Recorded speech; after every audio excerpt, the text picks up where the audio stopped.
하나님의 말씀은 사도행전 6장 3절 말씀을 보도록 하겠습니다. 6장 1절에서 7절인데 우리 3절만 읽어보도록 하겠습니다. 은혜 받으실 하나님의 말씀은 사도행전 6장 3절, 우리 한 절만 우리 다 같이 한번 읽어보겠습니다. 형제들아, 너희 가운데서 성령과 지혜가 충만하여 칭찬받는 사람 7을 택하라. 우리가 이 일을 그들에게 맡기고. 아멘. 네, 오늘 잘 나오셨습니다. 우리 옆에 분들 한번 모시고 반갑게 우리 인사하겠습니다. 잘 오셨습니다. 은혜 많이 받으세요.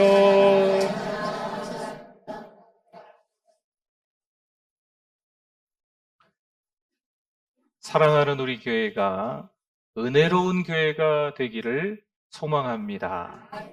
은혜로운 교회는 어떤 교회일까? 교회만 오면 너무 행복한 거죠.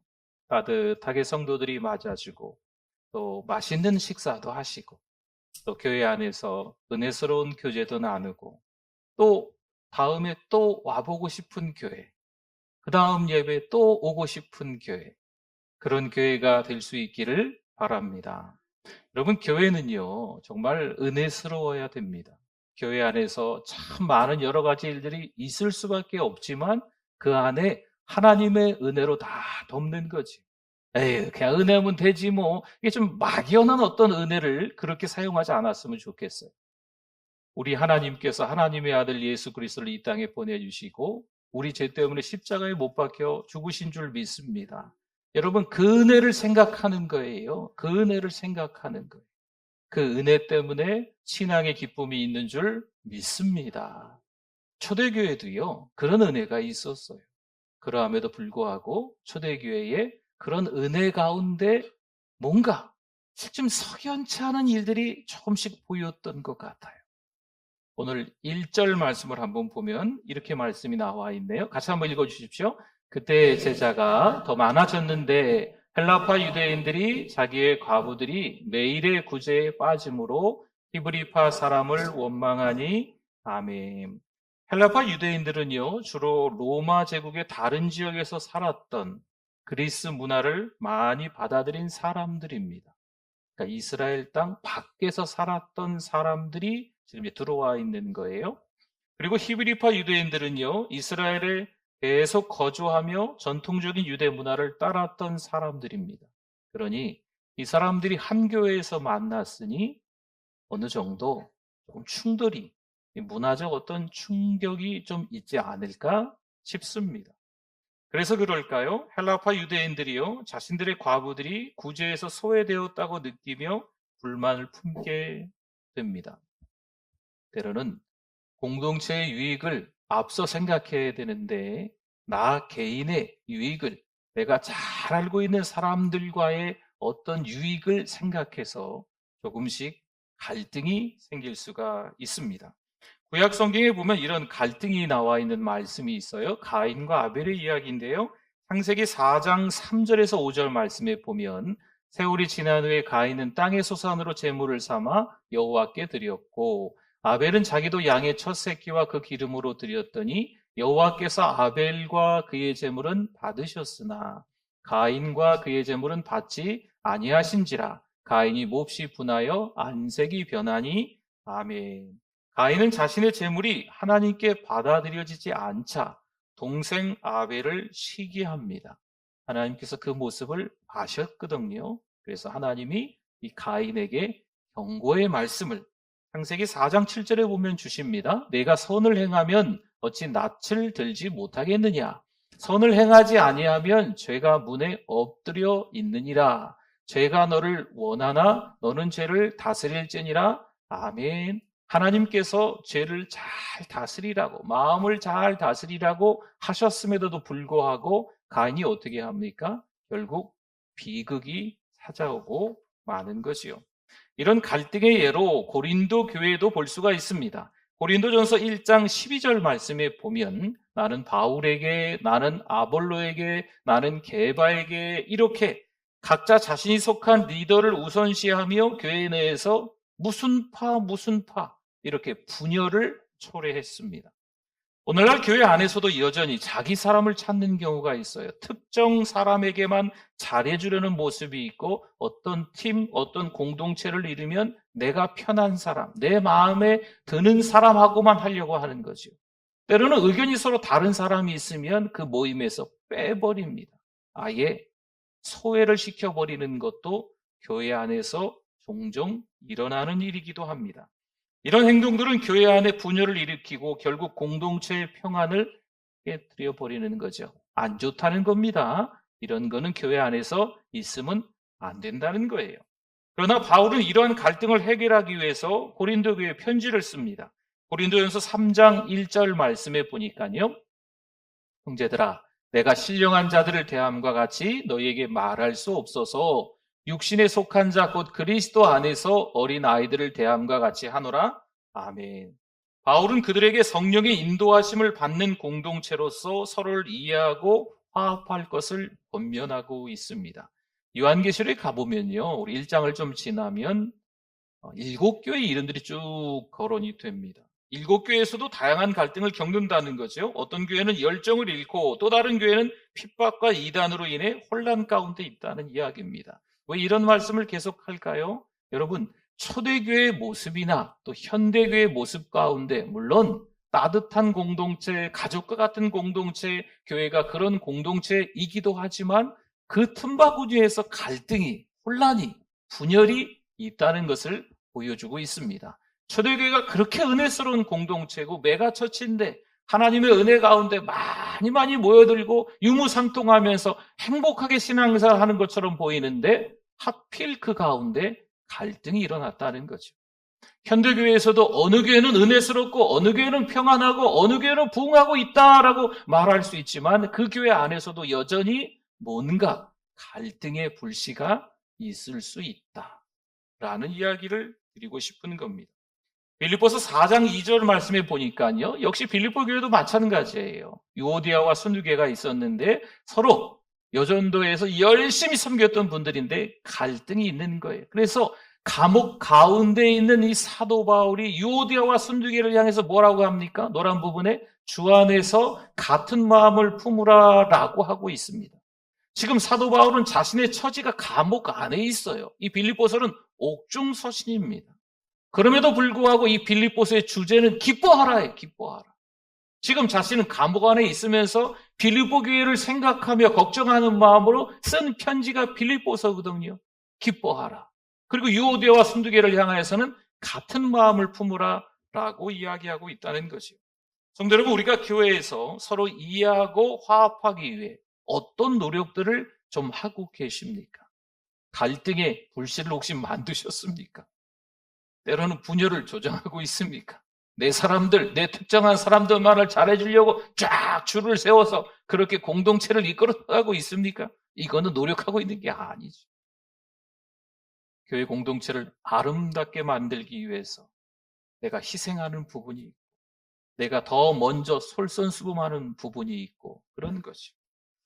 고린도전서 12장 12절에 보니까요. 이렇게 또 말씀이 나오네요. 몸은 하나인데 많은 지체가 있고 몸에 지체가 많으나 한 몸임과 같이 그리스도도 그러하니라.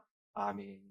이 말씀은 교회를 하나의 몸에 비유하는 거지요. 손이 있고 발이 있고 뭐 눈이 있고 코가 있고 뭐 등등 우리 몸의 지체들이 있는데 필요 없는 게 있을까요? 그래도 잘 생각해 보면 필요 없는 거 한 가지는 있을 거예요. 있을까요? 없잖아요. 내 몸에 붙어 있는 이 지체가 다 필요한 거죠. 마찬가지입니다. 교회 안에 서로 조금씩 다른 분들이 있을 수 있어도 불편한 분들이 있어도 필요 없는 분이 있을까요? 없다는 거죠. 한 몸이기 때문에 그렇습니다. 고린도전서 12장 27절에서 그렇게 성경에서 이렇게 말하네요. 너희는 그리스도의 몸이요 지체의 각 부분이라. 아멘. 바울은요. 성도들이 차이점을 좀 인정하고 서로를 존중하며 하나된 공동체로 협력해야 한다고 강조하고 있는 겁니다. 여러분 다시 말씀드려요. 교회 내에 초대교회나 현대교회나 현대에 정말 아름답게 부흥하고 성장하는 그 교회나 다 갈등의 불씨가 충분히 있을 수 있어요. 그런데 하나님의 은혜가 더 큰 거죠. 하나님의 사랑이 더 큰 거예요. 하나님께서 덮어주시는 그 사랑이 크기 때문에 갈등이 있는 것처럼 보이지만 갈등이 묻히는 거죠. 금방 사라지는 거죠. 여러분, 초대교회는 어떻게 해결하는지 한번 볼까요? 3절 말씀입니다. 3절 오늘 읽어봤는데요. 한 번 더 읽어보겠습니다. 형제들아, 너희 가운데서 성령과 지혜가 충만하여 칭찬받는 사람 7을 택하라. 우리가 이 일을 그들에게 맡기고. 아멘. 사도들은 성령과 지혜가 충만한 사람들을 선택하라. 이렇게 성령 충만한 직분자들을 통해서, 성령 충만한 집사님들을 통해서 이 갈등을 한번 해결해 보고자 하는 거지요. 교회 일을 잘 처리할 수 있는 능력 때문만이 아닙니다. 그들을 세운 이유는요, 교회의 갈등을 해결하고 공동체의 필요를 먼저 생각할 수 있는 영적 자질을 갖춘 사람들이기 때문에 그러는 겁니다. 또한 이 성령 충만한 직분자들은요, 이기심을 내려놓고 공동체를 위해 봉사하는 거죠. 왜 그렇게 자기만 생각하는지, 왜 그렇게 교회 안에 내가 아끼는 사람만 편애하고 생각하는지, 근데 그런 것들을 내려놔야 된다는 거예요.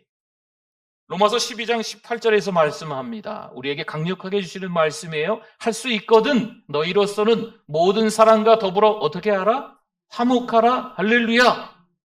화목하실 수 있기를 바랍니다. 어떻게 됐을까요? 이 성령 충만한 직분자들이 세워지고 난 이후에 7절을 보면 하나님의 말씀이 점점 왕성하여 예루살렘에 있는 제자의 수가 더 심히 많아지고 허다한 제사장의 무리도 이 도에 복종하니라. 아멘. 여러분, 이와 유사한 성령 충만한 리더십의 예를 교회사에서도 살펴볼 수 있습니다. 18세기 영국과 미국에서 영적 대각성 운동을 일으킨 대표적인 인물은 조지 위필드라고 합니다. 이 위필드는요, 그의 설교와 리더십에서 수많은 사람들을 회심으로 이끌었던 사람입니다. 이 조지 위필드의 강력한 성령의 인도하심을 받으며 당시 영국과 미국의 교회에 큰 부흥을 가져왔습니다. 그가 노상 설교를 통해서 교회에 나오지 않는 사람들, 특히 가난한 자들, 광부들, 농민들에게 복음을 전합니다. 여러분, 그의 설교는요, 단순히 설득적이고 논리를 따지는 이런 설교가 아니라 성령 충만한 메시지로 수많은 사람들의 이 심금을, 이 마음을 울리는 거죠. 마음을 움직여서 그들이 신앙으로 살아갈 수밖에 없게끔 만들었다는 겁니다. 그 결과로 영국과 미국 전역에서 영적 대각성 운동이 일어난 겁니다. 여러분, 성령 충만한 집사들이 구제사역을 통해 갈등을 해결하고 교회의 평안을 이끄는 것처럼 마찬가지예요. 조지 위필드 역시 성령의 인도하심을 받아서 수많은 사람들에게 복음을 전하고 교회의 부흥을 이끌었습니다. 여러분, 놓치지 마십시오. 이 성령 충만한 일꾼들 몇 명이 세워지면서 그 사람들이 다 모든 갈등을 해결했다? 조지 위필드 한 사람이 영국과 미국의 18세기의 영적 대각성 운동을 일으키면서 다 뒤집어 놨다? 여러분, 여기에만 머물러 계시면 안 되고 거기서 누가 역사하셨다고요? 성령 하나님이 역사하셨다는 거예요. 성령 하나님이 이 초대교회 7 집사를 하나님께서 세워주시고 만드시고 또 성령 하나님이 위필드를 사용하셔서 일을 하셨다는 겁니다. 히브리서 13장 17절의 말씀에 너희를 인도하는 자들에게 순종하고 복종하라. 그들은 너희 영혼을 위하여 경성하기를 자신들이 청산할 자인 것 같이 하느니라. 그들로 하여금 즐거움으로 이것을 하게 하고 근심으로 하게 하지 말라. 그렇지 않으면 너희에게 유익이 없느니라. 아멘. 여러분, 성령 충만하면요, 하나님의 일을 기쁨으로 감당하거든요. 여러분, 성령 충만은 뭔가 성령이 이 컵에 조금씩 쌓이다가 가득 찬 이런 걸로 생각하실 수 있는데 그런 의미가 아니고 성령 충만은 내 삶을 다 하나님 앞에 맡긴 거예요. 그리고 내 삶을 하나님이 다 이끌어 가시는 거죠. 내 삶의 주도권이 누구에 있다고요? 성령 하나님께 있다는 거. 이게 성령 충만입니다.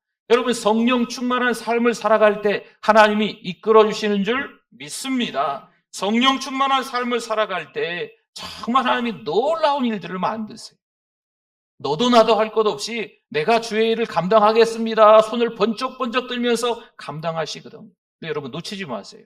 성령 충만한 사람들도 시험을 당합니다. 성령 충만한 사람들도 로마서 7장에 나와 있지만 죄를 져요. 그러면 그거에 대해서 성령 충만한 사람들이 기쁨으로 잘 감당할 수 있도록 우리가 도와줘야 되는데 자꾸 이랬니 저랬니 조언하고 핍박하고 비판하고 정죄하고 판단하고 손가락질하고 이런 일들이 일어나는 거죠. 그러면 이 성령 충만한 사람들이 죄를 깨닫고 회개하고 다시 일어나서 열심히 섬겨야 되는데 우리의 그런 상처에 대한 그런 말들 때문에 포기하는 거죠. 좌절하고 절망하는 거죠. 돌아서는 일들이 종종 일어난다는 거죠. 사랑하는 성도 여러분, 갈등은요, 내가 몇 마디 말을 해서 해결하는 게 아니고 누가 해결하실까요? 하나님이 해결하실 줄 믿습니다. 교회를 인도하시고 성장시키기 위한 그분의 계획 안에 사실 이 갈등도 포함되어 있는 겁니다. 이 갈등이라는 것이 있으면서 하나님 앞에 더 간절함과 절박함으로 나아가 부지런히 성령 충만함으로 봉사할 수도 있다는 거거든요. 성령의 인도하심을 받는 리더들이 세워질 때 교회는요, 평안을 되찾고 건강하게 성장합니다. 하나님께서 이끄신 구약의 이스라엘 백성들처럼 교회의 성장은 우리의 계획이 아니라 하나님의 섭리 가운데 이루어집니다. 예를 들면 신명기 1장 13절 말씀에 보니까요, 모세가요, 너희의 각 지파에서 지혜와 지식이 있는 인정받는 자들을 택하라. 내가 그들을 세워 너희 수령을 삼으리라 한즉 아멘. 여기서 중요한 점은 리더들을 세우는 것 또한 하나님의 지혜와 뜻에 따라 이루어졌다는 사실입니다. 우리가 누가 잘 섬길까 두리번 하다가 어떤 모임에서 투표해가지고 세워서 내가 세운 사람인데 이게 아니에요. 하나님의 지혜와 하나님의 뜻에 따라 세워지는 사람들인 줄 믿습니다. 성령 충만한 이 직분자들이 세워지는 게 이 건강한 교회를 이루어가는데 필요한 과정이기도 합니다. 우리 교회 사랑 목자들이 있어요. 사랑 목자들은 사랑방을 잘 돌보는 분들입니다. 사랑방 식구들을 위해서 기도하는 거죠. 목양한다라는 표현을 쓸 수가 있습니다. 또 사역 팀장들이 있습니다. 사역에 대해서 팀을 이끌면서 건강한 공동체의 행사들이나 사역이 되기 위해서 사역 팀장들이 리더십을 발휘해 잘 섬기는 거죠. 여러분 2025년을 준비하기 위해서 현재 리더들과 예비 리더들 훈련의 장들이 지금 매주마다 조금씩 길게는 안 하겠지만 잠깐씩 있어요. 그 시간들을 통해서 다시 한번 2024년에 헌신했지만 2025년에는 더 성령 충만한 직분자로 헌신할 수 있도록 잘 훈련받는 시간이 될 수 있도록 기도해 주실 수 있기를 바랍니다. 특별히 이제 다음 주부터 11월 한 첫째 주, 둘째 주까지 교회 안에 1호비에서 사역 박람회가 있을 예정입니다. 사랑하는 우리 교회에서 사역팀은 어떠한 것들이 있으며 이 사역팀에서는 어떤 사역들을 하는지 나도 그 사역에 동참할 수 있는지 그 사역들을 여러분이 볼 수 있도록 또 여러분이 들을 수 있도록 이야기도 하고 보여드리기도 할 겁니다. 여러분 그러면 교회에서 좀 찾아서 섬기는 분들이 되셨으면 좋겠어요. 물론 자주 드리는 말씀이지만 은혜가 먼저입니다. 은혜 받고 난 이후에 성령 충만한 이들이 하나님 앞에서 헌신하고 봉사하는 거죠. 사역의 현장에 뛰어들어서 그 사역 속에서 때로는 갈등도 겪어가면서 때로는 힘들고 어려운 그런 일들 속에서 물론 상처받으면 회복되기 어렵겠지만 그러한 과정들을 통해서 다시 한번 하나님 나라의 사람으로 다듬어져 가는 기회가 되는 줄 믿습니다. 사랑하는 성도 여러분, 우리도 사랑하는 우리 교회에서 직분자로서 섬기실 수 있는 기회가 있기를 바랍니다. 오늘 우리는 사도행전 6장에서 성령과 지혜로 충만한 집사들이 세워져 교회의 갈등을 해결하고 구제 사역을 통해 교회가 더욱 부흥하게 되는 사건을 보았습니다. 그들은 성령의 인도하심을 받고 자신들의 능력을 넘어서 하나님의 지혜와 힘으로 교회를 잘 섬겼습니다. 이와 마찬가지로 18세기 영국과 미국의 영적 대각성 운동을 일으킨 조지 위필드도 성령 충만한 리더십을 발휘했던 거지요. 침체된 시대의 교회의 부흥을 가져왔던 대표적인 인물입니다. 그럼 우리도 그 현장에서 그렇게 섬길 수 있을까요? 우리도 충분히 그렇게 하나님 나라를 위해서 쓰임받게 될 수 있는 줄 믿습니다. 오늘날 우리에게도 중요한 도전을 줍니다. 우리 교회에도 성령 충만의 리더들이 더 많이 세워져야 되겠죠. 12월 달에 임직식이 있어서 30명 가까운 분들이 지금 매주 훈련을 받고 있지만, 이 직분자들이 좀 고되지만 힘들지만 훈련을 잘 받아야 돼요. 또한 사랑목자, 예비목자, 사역팀장들, 이분들이 잘 섬기고 더 잘 섬기기 위해서 더 많은 분들이 또 예비팀장으로, 예비목자로 세워져야 합니다. 또한 젊은 세대 3남 선교회, 7여 선교회, 8여 선교회 활동들이 있어야만 할 것입니다. 교회가 비대해지기 위해서 그것을 이야기하는 게 아닙니다. 우리의 신앙생활의 모습이 정말 하나님이 기뻐하시는 모습으로 영적 발돋움을 하기 위해서 있는 그 자리에서 기쁨으로 감사함으로 섬기는 분들이 있어요. 또한 기쁨으로 감사함으로 섬기는 분들에게 박수치고 격려해 주시는 또 다른 분들이 있어야 된다는 거죠. 누군가 바톤을 주면 바톤을 받을 사람들이 있어야 되는 거예요. 성령 충만한 직분자로서 또한 누군가에게 바톤을 주었을 때 그 바톤을 받아들고 성령 충만해서 전적으로 우리 삶의 주도권을 하나님께 맡기면서 하나님 앞에 쓰임받는 누군가가 또 있어야 된다는 거죠. 여러분, 이 은혜가 우리 교회 가운데 있기를 바랍니다. 그래야 전주를 살리고 민족을 살리고 세계를 살리는 공동체가 될 줄 믿습니다. 오늘 말씀 잘 기억하셔서 이왕이면 하나님 제가 여기 있습니다. 저를 써 주시옵소서. 하나님 제가 교회를 살리겠습니다. 사실 뭐 우리가 교회 살리겠어요. 그럼에도 불구하고 여러분 이런 결단이 좀 필요한 거예요. 성령 하나님이 이끌어 주셔서 교회를 살리는 데 있어서 성령 충만한 직분자들을 사용하신다는 것. 여러분 잘 기억하시고 도전받고 한 주를 살아가실 수 있기를 축복합니다. 아멘. 우리 같이 기도하겠습니다. 오늘 말씀을 기억하면서 우리 주여 한번 부르시고 기도합니다. 주여, 하나님 아버지 은혜를 감사합니다. 하나님, 실패와 좌절 가운데 절망 가운데 스트레스로 하루하루를 보내고 있는 우리들을 용서하여 주시옵소서. 하나님을 기쁘시게 해드려야 되는데 정신없이 분주한 세상 속에서 살아가는 우리를 용서하여 주시옵소서. 하나님의 은혜가 큰데 갈등 속에서 상처받았음을 하나님 앞에 답답해하는 우리를 용서하여 주시옵소서. 다시 믿음으로 살아낼 수 있게 하여 주시옵소서. 건강한 공동체를, 우리 가정을, 우리 사랑방을, 우리 직장을, 우리 교회를 만들어갈 수 있게, 타락의 속도가 어마무시하게 빠르게 하나님 정신없이 그 타락에 소용있게 하시고 건강한 공동체를 이루어드리게 하시고, 하나님 감사합니다. 오늘도 예배자 되게 해주심을 감사합니다. 예배에 나올 수 없는 이유들이 참 많이 있었지만 그래도 성령 하나님이 이끌어 주셔서 예배 드릴 수 있게 해주심을 감사합니다. 예배를 드리는 가운데 딴 생각할 수밖에 없는 사정과 형편들이 많았지만 그래도 오늘은 집중해서 찬양하고 기도하고 하나님 말씀 드리며 하나님께 영광 올려드리는 예배자 되게 해주시니 감사합니다. 정신 똑바로 차리고 신자로서 살아갈 수 있도록 인도하여 주시옵소서. 급변하는 이 세상 가운데 타락의 속도가 너무나 빨리 진행되고 있는데 정신 똑바로 차리고 신자로서 살아갈 수 있도록 은혜를 허락하여 주시옵소서. 교회를 지키게 하여 주시옵소서. 하나님의 능력을 경험할 수 있는 우리들 다 되어질 수 있도록 성령 충만을 허락하여 주시옵소서. 예수님의 이름으로 기도드립니다. 아멘.